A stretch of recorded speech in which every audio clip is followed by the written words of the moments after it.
Assalamualaikum warahmatullahi wabarakatuh. Waalaikumsalam warahmatullahi wabarakatuh.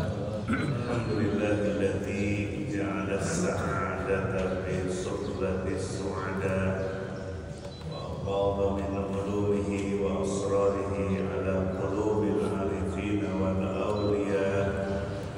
Asyhadu an la ilaha illallah wa asyhadu anna sayyidana Muhammadan abduhu wa rasuluhu alladzi la nabiyya ba'da. Allahumma salli wa sallim wa barik ala sayyidina wa maulana Muhammad al-Fatih lima ughliqa wal khatim lima sabaq nasiril haqqi bil haqq wal hadi ila siratikal mustaqim wa ala alihi wa sahbihi haqqa qadrihi wa miqdarihi al-'azim. Amma ba'd. Alhamdulillah, kita memuji dan bersyukur kepada Allah Subhanahu wa taala. Pagi hari ini Allah berikan kado istimewa kepada kita semua berupa dimampukan ketaatan kepada Allah. Ketaatan yang kita lakukan ini bukan kemampuan kita, tapi barizat minallahi iyyak, datang dari Allah untukmu, sehingga kita akan selalu bersyukur kepada Allah. Maka akobah yang terakhir dalam perjalanan ibadah kita menurut Imam Al-Ghazali dalam kitab Minhajul Abidin adalah aqobatul hamdi wasyukur, pendakian memuji dan bersyukur, terus memuji bersyukur. Kalau itu sudah di puncak ibadah, memuji dan bersyukur aja kepada Allah, pujian dan terima kasih kita kepada Allah. Kalau kita masih gelisah, lah apa? Keluh kesah, itu masih jauh banget. Masih jauh perjalanan ibadahnya, masih nafsunya amarah lawamah, belum mutmainnah radiyah mardiyah. Pagi hari ini yang ingin menjelaskan tentang hubungan ilmu tauhid dengan ilmu tasawuf, dua-duanya wilayah batin. Ilmu tauhid itu bersumber dari iman, makom iman. Di ilmu tauhid itu bersumber dari makom iman, di mana Jibril alaihissalam turun menjelma menjadi seorang laki-laki yang bersih, penampilannya nggak kumuh, nggak lusuh, rambutnya hitam legam. Kemudian menanyakan kepada Nabi, mal iman, apa iman itu? Nabi menjawab, al imanu an tu'mina billah wa malaikatihi wa kutubihi wa rusulihi wa bil yaumil akhiri wa bil qadari khairihi wa syarrihi min Allah ta'ala. Apa iman itu? Engkau iman kepada Allah, percaya kepada Allah. Wah, susah percaya kepada Allah. Maka iman itu adalah anugerah dari Allah. Banyak orang ateis yang tidak percaya dengan Tuhan, tidak percaya dengan agama.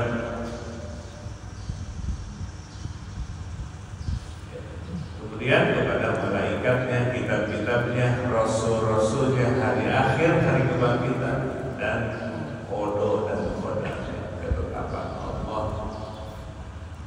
Ketetapan semua yang datang dari Allah itu iman. Maka akhirnya menjadi satu disiplin ilmu namanya ilmu tauhid.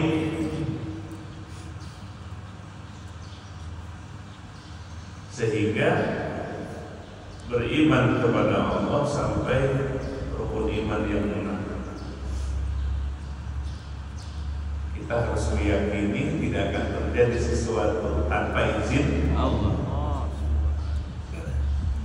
baik maupun buruk. Orang berbuat maksiat, tidak akan terjadi maksiat tanpa izin Allah. Tapi ingat, awas, izin Allah itu bukan ridho Allah. Izin itu hanya diizinin. Jangan sampai kenapa kau maksiat, diizinkan oleh Allah. Diizinkan itu bukan dibolehkan. Diizinkan itu bukan dibolehkan.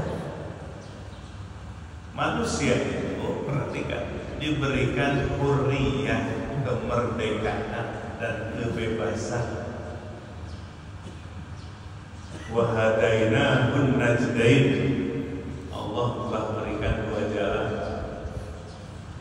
Ada as-sirat al-mustaqim, jalan yang lurus, ghairil maghdubi alaihim waladhdallin. Sebaliknya, ada yang tersesat dan dimurkai, diturunkan berkata. Jalan kesesatan dibawa oleh iblis dan para setan. Jalan sirat yang lurus, an'amta alaihim minan nabiyyin was-siddiqin wasyuhada was-shalihin wa hasuna ulaika rafiqa. Kalau jalan yang lurus dikibarkan oleh para nabi, siddiqin, syuhada, shalihin. Kita silahkan pilih. Diberikan kebebasan oleh Allah, pilih mau jalan as-sirat al-mustaqim, mau jalan al-maghdub dan dhal, yang dimurkai dan tersesat. Ketika kita memilih jalan yang dimurkai dan tersesat, terjadi karena izin Allah, karena Allah yang memberikan kekuatan yang kita bisa maksiat.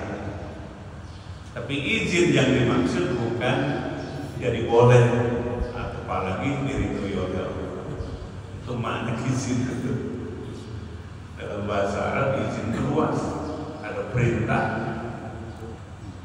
Nah, izin yang dimaksud artinya Allah yang menetapkannya, Allah yang memberikan kekuatannya. Itu maksud diizinkan oleh Allah. Nah, semua takdir Allah untuk iman yang keenam diyakini hakikatnya, diyakini oleh hati hakikatnya dari siapa? Allah. Karena Allah yang mengizinkan. Kalau ke dalam kebaikan, izin dengan ridhonya. Kalau itu izin dengan murkanya. Sama diizinkan, tapi ada yang dimurkai, ada yang diridhoi. Maka kalau kita benar-benar ulang keimanan kita dengan poin yang 6, iman kepada Allah sampai kepada takdir Allah, kita akan damai hidup ini. Ada orang ngaji maki kepada kita, kalau nggak diizinkan kalau bisa. Jadi kembalikan aja kepada Allah jadinya, biar kita nggak sakit hati. Iblis diizinkan oleh Allah, diizinkan, makanya bisa menggelincirkan manusia. Kan minta izin. Rabbi anzirni ila yaumi yub'atsun. Setelah dilaknat, turun ke bumi beserta Adam. Kemudian kata iblis, minta tempo,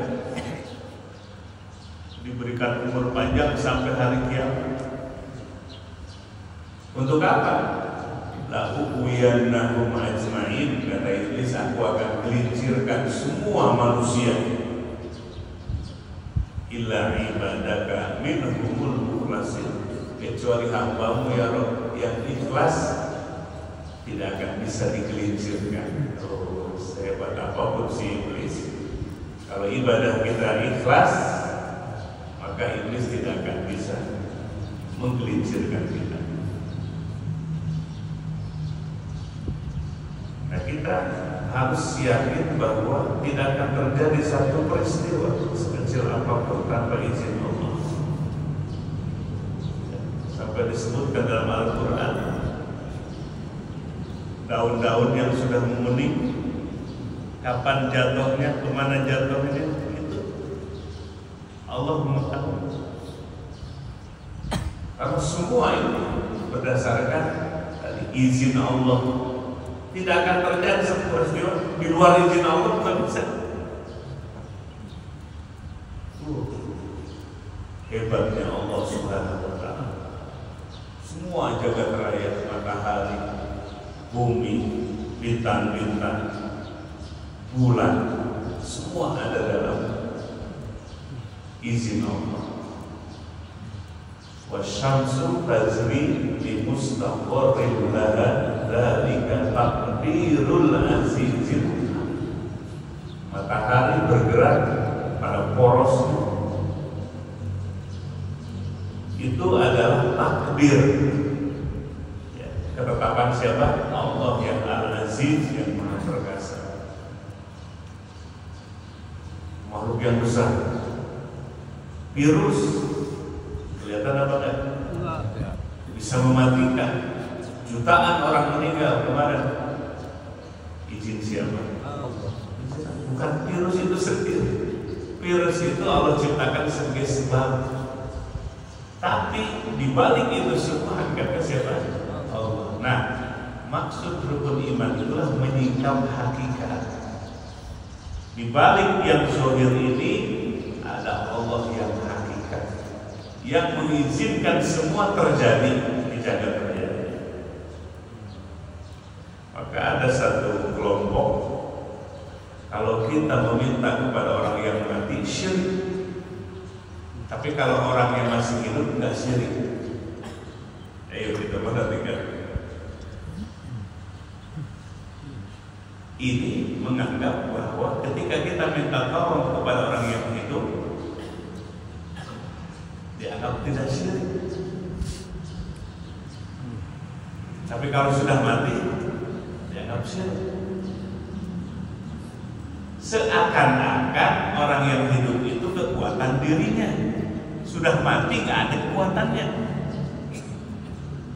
Justru kita yang tidak bertauhid,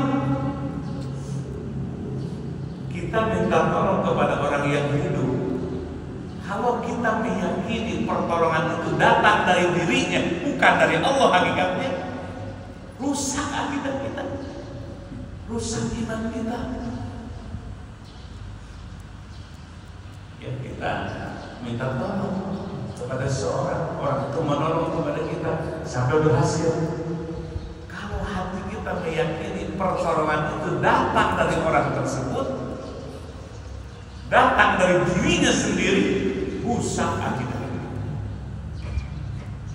Yang benar adalah bahwa pertolongan yang diberikan oleh orang itu hanya sebab. Hakikatnya siapa?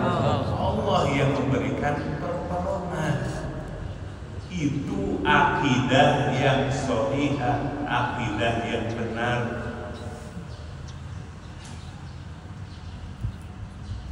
Jadi kalau kita minta pertolongan kepada orang yang hidup boleh, kemudian kalau sudah mati tidak boleh, ini menganggap bahwa hidup dan pertolongan itu datang dari dirinya. Kalau sudah mati nggak boleh karena nggak bisa apa-apa lagi. Berarti ketika minta tolong kepada orang yang hidup, pertolongan itu datang dari dirinya, bukan dari siapa? Allah. Maka akidah yang benar adalah mau hidup mau mati hakikatnya Allah. Contoh, dulu para sahabat suka minta tolong kepada Nabi kita. Waktu ya minta didoakan, minta tolong. Ada yang buta, ada yang matanya kena panah ketika perang, minta didoakan oleh Nabi. diusap oleh Nabi sembuh. Orang yang buta matanya karena peperangan sembuh. Sembuhnya orang tersebut, sahabat tersebut, hakikatnya oleh Nabi atau oleh Allah? Allah. Sebabnya Nabi diberikan izin oleh Allah, Nabi diberikan kemampuan oleh Allah. Yang memberikan kemampuan itu dan izin siapa? Itu akidahnya. Termasuk Nabi, jadi bukan nabinya, termasuk Nabi sudah meninggal di alam barzakh. Apakah di alam barzakh itu tidur? Di alam barzakh itu alam yang lebih nyata dibandingkan alam di sini. Contoh para nabi mendoakan umatnya. Nabi ketika Mi'raj ketemu dengan Nabi Adam, ketemu Nabi Musa. Pada tidur dengan Nabi itu di alam kuburnya? Enggak memikirkan, kata Nabi Musa, Muhammad, apa yang engkau Allah pardukan kepada umatmu? Kata Nabi, diperintahkan umatku sholat 50 waktu. Waduh, berat itu. Nabi Musa tidurnya di dalam kuburnya? Enggak. Itu gambaran alam barzakh itu lebih konkret, lebih nyata dibandingkan alam dunia. Udah, minta lagi kepada Allah, minta diskon. Ulak-balik dapat diskon dari 50 jadi 5. Berapa persen? Bang Dagang? Berapa? 90. Bingung gitu. Dari 50 jadi 5 jadi 90. itu orang akuntan tukang pajak berapa? 90%. Berapa? 10%. 90.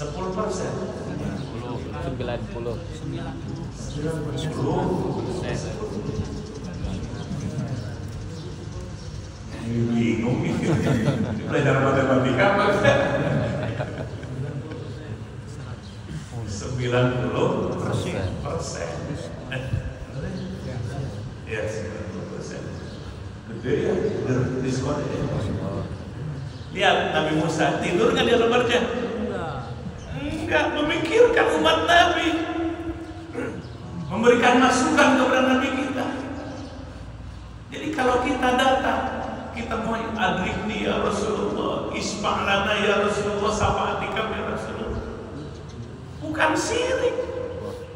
Seperti Nabi ketika hidup, ya Rasulullah, safa'ati aku yang nanti ya Rasulullah, doakan aku ya Rasulullah, sembuhkan mataku ya Rasulullah. Karena orang yang beriman, muwahhid, orang yang bertauhid, bukan Nabi yang bisa menyembuhkan, pelantara sebab saja. Hakikatnya siapa? Allah. Demikian pula Nabi sudah wafat. Sudah wafat itu jangan dilihat kuburan seombong kuburan. Alam ruh, alam barzakh, mendengar sabda Nabi. Ditulis oleh Imam Ibnu Qayyim dalam kitab mendengar kalau kita datang ke kuburan orang tua kita. Itu gembiranya itu ahli kubur. Assalamualaikum ya ahlal kubur, antum salamun wa nahnu billahi. Gembira. Ibnu Umar yang membacakan awal surah Al-Baqarah, akhir surah Al-Baqarah, sahabat Nabi. Ya, ketika mayit sudah dikuburkan, baca awal surah Al-Baqarah dan akhir surah Al-Baqarah. Nah, jadi orang yang bertauhid, muwahhid, yang beriman, al-mu'min, datang ke Nabi, minta tolong ke Nabi, sudah wafat. Bukan ke mayat Nabi, tapi ke Nabi yang sudah ada di alam ruh, di alam barzakh, dan meyakini hakikatnya kepada siapa? Kepada Allah. Seperti ketika hidup.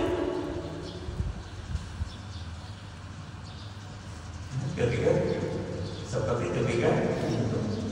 Kita baca salatu wassalamu alaika ya Rasulullah wa dawat hilati adrikni ya Rasulullah.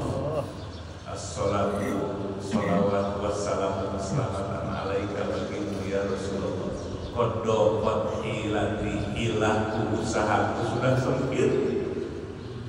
Usahaku hilahku sudah sempit.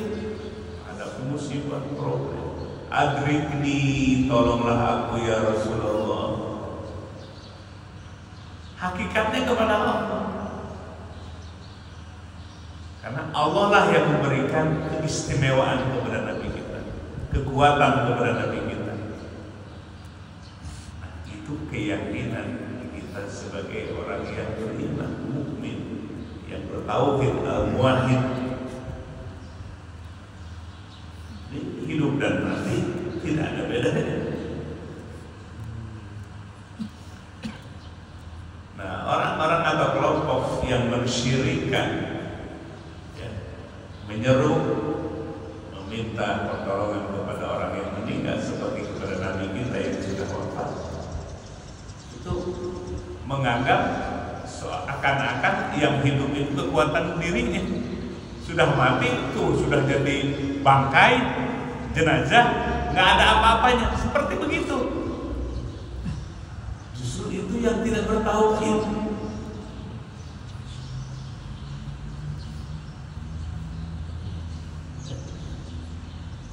La ilaha illallah Muhammadur Rasulullah fi kulli lamatin wa nafasin adada ma wasi'ahu ilmu. Jadi ilmu tauhid, ilmu keimanan, keyakinan itu yang harus dibangun. Dari iman kepada Allah sampai iman kepada takdir, takdir ketetapan Allah. Termasuk tadi ya kita minta tolong kepada Nabi yang masih hidup atau minta tolong kepada Nabi yang sudah wafat. Jadi meyakini bahwa hakikatnya adalah Allah. Allah yang berikan keistimewaan. Contoh aja yang mungkin lebih nyata, rasional sehari-hari. Kita sakit di IMC, datang ke dokter, ya. Kemudian kita keluhkan penyakit kita. Dokter ngasih apa? Resep, saran. Kemudian resepnya dibeli obat, jadi obat diminum oleh kita. Ketika kita sembuh, yang nyembuhkan si dokter, obat atau Allah? Hakikatnya Allah. Sebabnya dokter. Kenapa dokter? Karena dia belajar di bidang kedokteran, sehingga Allah berikan ilmunya, berikan pengalamannya untuk mengobati. Jadi Allah yang hakikatnya memberikan ilmu, karena dokter itu mau belajar sampai jadi dokter. Kalau pada ilmu itu bukan lebih jelas. Nah, Nabi juga begitu. Nabi dengan dipilihnya Nabi diberi ilmu oleh Allah sehingga wajihan inda Allah, punya keistimewaan di sisi Allah. Dan minta tolong kepada Rasulullah Sallallahu Alaihi Wasallam. Nah, kemudian hubungan ilmu tauhid dengan ilmu tasawuf atau iman dengan ihsan. Kalau tasawuf ada dari ihsan. Tadi Jibril mengajarkan ada iman, ada ihsan. Ihsan itu adalah pendalaman dari iman, buah dari iman. Iman itu modal dasarnya, bahan pokoknya iman. Tanpa iman tidak akan ada ihsan. Adanya ihsan karena imannya terus sampai sempurna. Maka dari iman membuahkan ihsan. Anta budallah ka'annaka tara. Engkau beribadah kepada Allah saking kalbu kita penuh dengan keyakinan sampai jadi musyahadah, penyaksian. Penyaksian itu buah dari keyakinan. Seakan-akan ketika saat itu ka'annaka tara, seakan-akan engkau melihat Allah. Jadi kalbu yang dikuasai oleh musyahadah, penyaksian kepada Allah. Musyahadah atau penyaksian itu adalah buah dari iman. Sehingga kalbunya jadi musyahadah, menyaksi kepada Allah. Bukan melihat, menyaksi kepada Allah. Fa illam takun taro, apabila engkau tidak bisa melihat Allah, karena ayat mengatakan la tudrikuhul absar wa huwa yudrikul absar wa huwa latiful khabir. La tudrikuhul absar, mata ini, mata yang ada di kepala, la tudrikuhu, tidak akan bisa mengamati, menangkap Allah mata ini. La tudrikuhul absar, tidak akan bisa menangkap Allah mata kepala.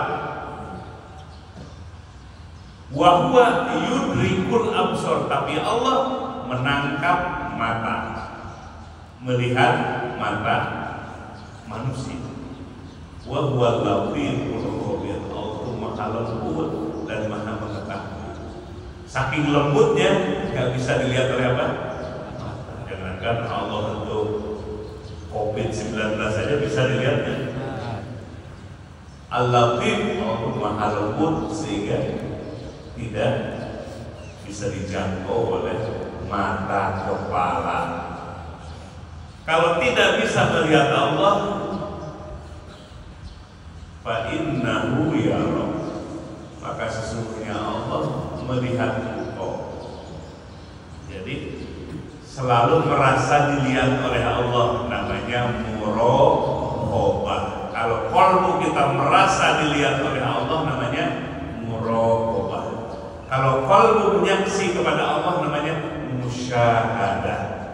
Jadi dalam ihsan terdiri dari dua makom, musyahadah dan muraqabah. Musyahadah, hati menyaksi Allah seakan-akan melihat Allah. Muraqabah, hati yang merasa dilihat oleh Allah. Jadi tasawuf itu adalah kelanjutan dari iman, buah dari iman. Dua-duanya wilayah batin di qalbu kita. Jadi dengan bertasawuf, imannya semakin sempurna dan berbuah, ada musyahadah, ada muraqabah dan makom-makom yang lainnya.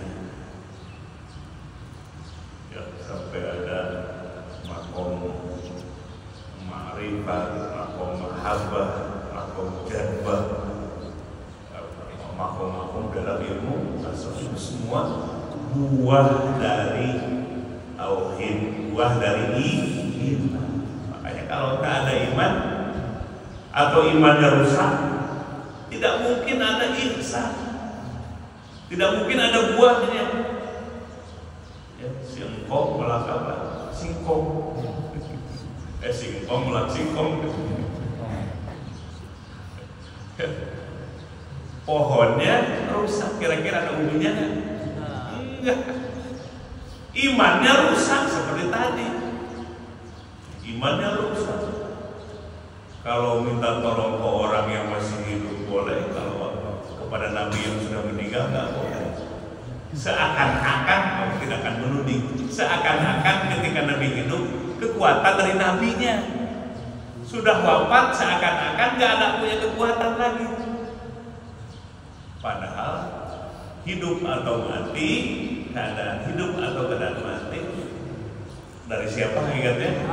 Dari Allah. Dari Allah. Kuasanya dari Allah. Keistimewanya dari ilmunya dari Allah.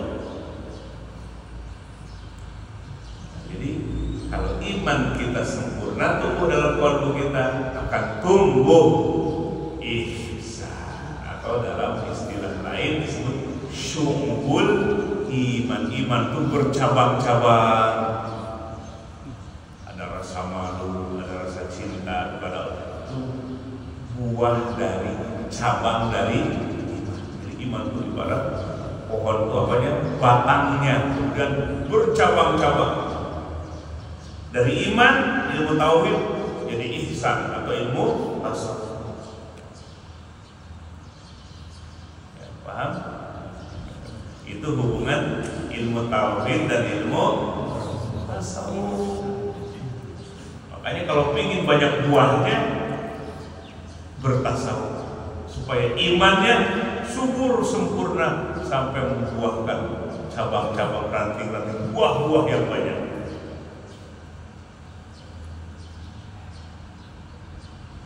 Nabi menyebutkan wajah dan halawatan iman, itu hadis menemukan imannya jadi manis, menemukan manis az-zauq. Nah, kalau kita zauq, merasakan manis. Kenapa? Imannya sudah berbuah, imannya sudah jadi ihsan.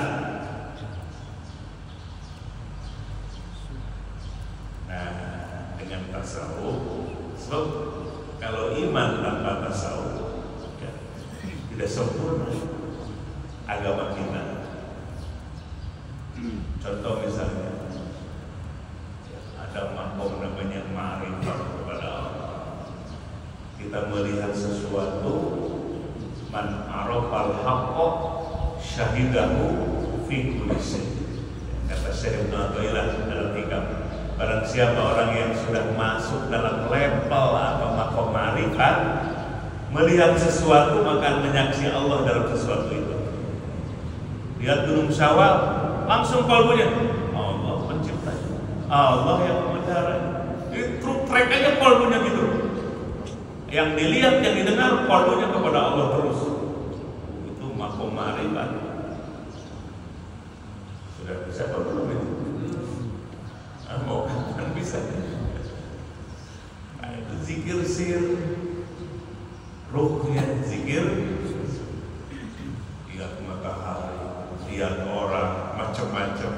Allah aja diizinkan oleh Allah. Ya, takdir peristiwa yang terjadi di bumi, peristiwa besar, peristiwa kecil, peristiwa besar. Hatinya itu Allah, Allah, Allah, Allah. Itu dalam tasawuf makom ma'rifat, pengetahuan kepada Allah yang sangat mendalam. Pengetahuannya bukan hanya akal, tapi kolbunya. Nah, maka langkah-langkahnya supaya sampai ma'rifat kepada Allah, ini kolbunya jangan kotor. Jadi ma'rifat itu nggak bisa ma'rifat gitu, nggak bisa diulang-ulang ma'rifat 1.000 kali, 1.000 kali, bukan begitu. Tapi tahapannya tahliyah, bersihkan dunia di hati, permainan di hati, game aja di hati.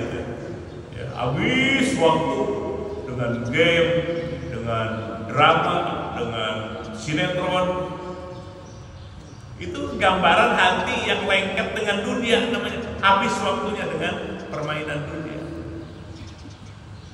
Wa mal hayatud dunya illa mata'ul ghurur. Itu maksud wa mal hayatud dunya illa mata'ul ghurur. Tertipu, ya, tertipu dengan kehidupan dunia. Bersihkan hatinya, lalu dandani hatinya tahlil, sabar dalam ibadah. Ya, belum isyraq baca dulu. Biasanya ingin buru-buru keluar ya. Kalau di masjid sampai isyraq apa enggak? Coba keluar aja ke situ ke pos tuh, udah isyraq lagi. Bisa begitu ya? Kan sama waktu jalannya ya. Tapi kenapa bisa beda begitu? Keluar aja dikit, lalu lihat di situ, kok udah isyraq? Coba duduk di sini sampai isyraq. Masa beberapa jam? Makom sabar tegakkan di hati kita. Kalau ingin ma'rifat kepada Allah, mana bisa ma'rifat aja sabar ibadahnya. Sabar dapat musibah, sabar dalam beribadah, sabar dalam dua hal. Ketika ibadah, wa tawassau bis-sabr, dan ketika menghadapi musibah.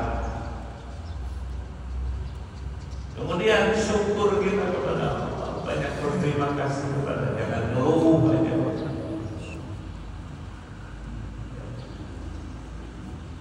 kedokteran penyakit sekarang itu katanya 80% itu dari hati, dari pikiran, pikiran negatif, hati negatif, jadi penyakit fisik.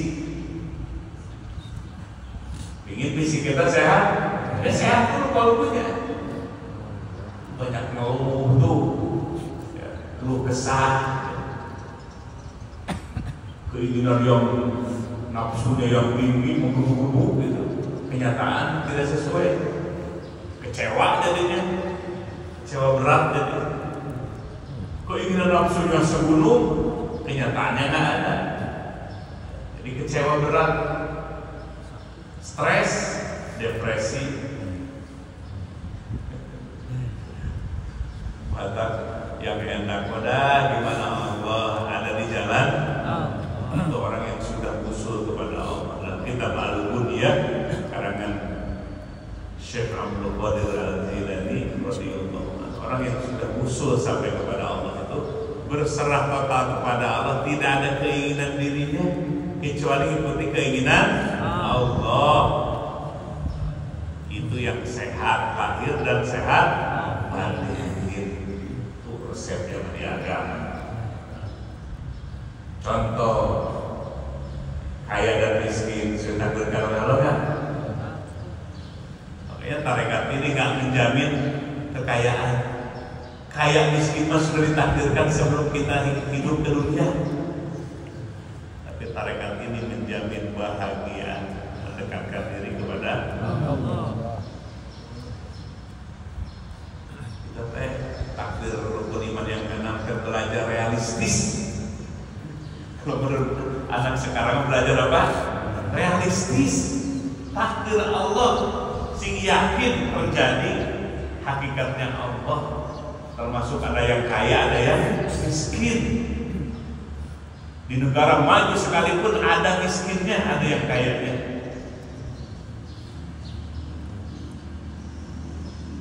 Kita belajar realistis, menerima kenyataan hidup, itu yang bahagia.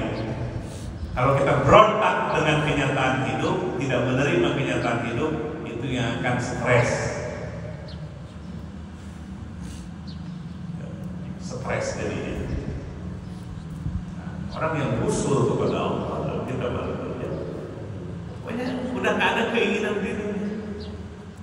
Itulah sabda Nabi, la yu'minu ahadukum hatta yakuna hawahu taba'an lima ji'tu bih. Tidaklah iman sempurna hingga nafsumu tunduk kepada perintahku. Jadi bagaimana nafsu kita tunduk kepada perintah Allah, itu yang usul kepada Allah. Jangan ayo kita ya dipermainkan oleh nafsu kita. Coba belajar mengikuti perintah Allah, jauhi larangan Allah, akan bahagia kita. La ilaha illallah Muhammadur Rasulullah fi kulli lamhatin wa nafasin adada ma wasi'ahu ilmu.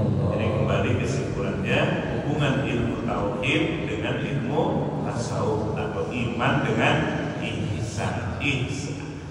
Iman atau ilmu tauhid adalah sebagai pokoknya, utamanya, pokoknya, dasarnya. Ihsan adalah pengembangannya, plus-plusnya, apalagi bonus-bonusnya, buah-buahnya, sehingga sempurnalah agama. Ilmu tauhid memiliki keyakinan kita, kepercayaan kita. Kalau benar keyakinan kita, sempurna keimanan kita, maka tumbuh nanti ihsannya subur. Makom syahadah, makom muraqabah, ma'rifah, mahabbah subur dalam qalb kita. Jadi sama dua-duanya, ilmu tauhid dan ilmu tasawuf dalam wilayah apa? Qalbu, wilayah batin kita sama. Yang ilmu zahir adalah amalan zahir adalah fikih, amalan qalbu batin adalah tasawuf yang terpadu dengan tauhid. Karena nggak mungkin ada ihsan tanpa ada iman atau tauhid. Tidak mungkin ada tasawuf tanpa ilmu tauhid.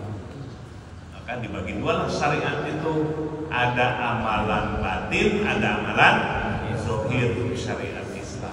Amalan batin disebutlah ilmu tasawuf yang terpadu dengan ilmu tauhid.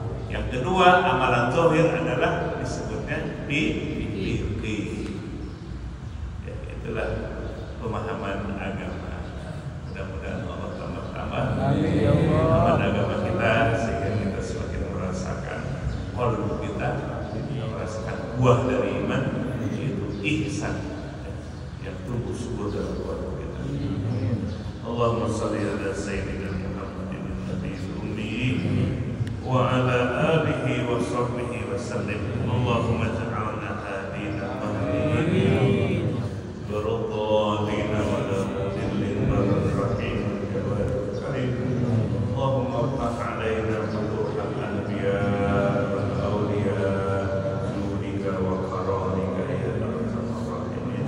Rabbana hab lana min azwajina wa dhurriyyatina qurrata a'yun waj'alna lil muttaqina imama.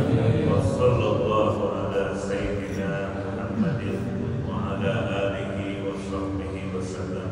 Walhamdulillahi rabbil alamin. Al-Fatihah.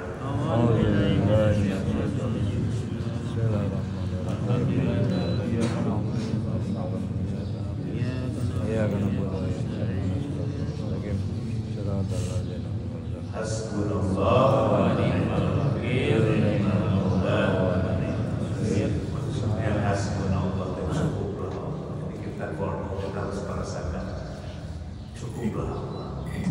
Dan Allah sebaik-baiknya maula pelindung, wa ni'mal wakil sebaik-baiknya wakil. Itu tauhid. Jadi Allah lah yang cukup, nggak butuh yang lain, cukuplah Allah. Dan Allah lah yang menjadi maulah